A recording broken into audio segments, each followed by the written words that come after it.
பீகார் சட்டப்பேரவைக்கான 3ஆம் கட்ட தேர்தல் 50 தொகுதிகளில் நாளை நடைபெறவுள்ளது. இதற்கான ஏற்பாடுகள் அனைத்தும் தயார் நிலையில் உள்ளன. இதுகுறித்து பாட்னாவில் உள்ள எமது செய்தியாளர் பிரபஞ்ச தரும் நேரடி தகவல்களை கேட்கலாம்.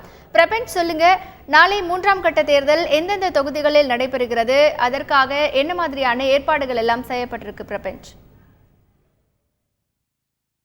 நிச்சயமாக இப்போ என்னென்னு பார்த்தீங்கன்னா, நம்ம இப்போ இருக்கிறது பார்த்தீங்கன்னா நம்பர் 1 ஆனி ரோட் பாட்னா. இதுதான் வந்து பீகாரோடைய முதலமைச்சருடைய அஃபிஷியல் ரெசிடென்ஸ். இங்கே தான் வந்து அடுத்த முதலமைச்சர் யாரை வரப்போகிறாங்கங்கிறது முக்கியமான கேள்வியாக இருக்கிறது.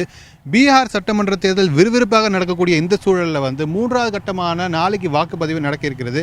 காலை 7 மணி முதல் நாளை மாலை 5 மணி வரை வந்து வாக்குப்பதிவு நடக்க இருக்கிறது. அதையும் குறிப்பாக பார்த்தீங்கன்னா வந்து 50 சட்டமன்ற தொகுதிகளில் நாளைக்கு வாக்குப்பதிவு நடக்க இருக்கிறது. இது வந்து பிரிஞ்சு ஒரு 6 மாவட்டங்களில் பிரிஞ்சு இருக்கிறது. அதாவது பாக்சார், சாரங், பீகார், போஜ்பூர், நாலந்தா, பாட்னா, இதுதான் வந்து 6 மாவட்டங்கள். இந்த 6 மாவட்டங்களில் தான் இந்த 50 சட்டமன்ற தொகுதிகள் பிரிந்து இருக்கின்றன.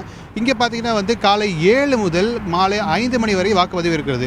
அதிலும் குறிப்பாக 10 கான்ஸ்டிடுவன்சிஸ் மட்டும், 10 சட்டமன்ற தொகுதி மட்டும் என்னென்னு பார்த்தீங்கன்னா ஒரு நக்சல் அச்சுறுத்தல் இருக்கிறதுனால காலை 7 மணி முதல் மாலை 4 மணி வரைக்கும் மட்டுமே வந்து வாக்குப்பதிவு நடைபெற இருக்கிறது.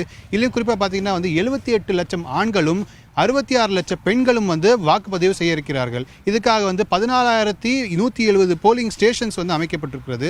பாதுகாப்பு பணிகள்னு பார்த்தீங்கன்னா வந்து 1,107 சிஆர்பிஎஃப் பர்சனல் கம்பெனிஸ் வந்து இங்கே டிப்ளாய் பண்ணப்பட்டிருக்குது. அதாவது ஒவ்வொரு கம்பெனிலையும் வந்து 100 போலீஸ் பர்சனல் இருப்பாங்க. ஸோ நீங்கள் பார்த்துக்கலாம் எந்த அளவுக்கு ஒரு மேசிவான ஒரு போலீஸ் அரேஞ்ச்மெண்ட் செய்யப்பட்டிருக்கிறது.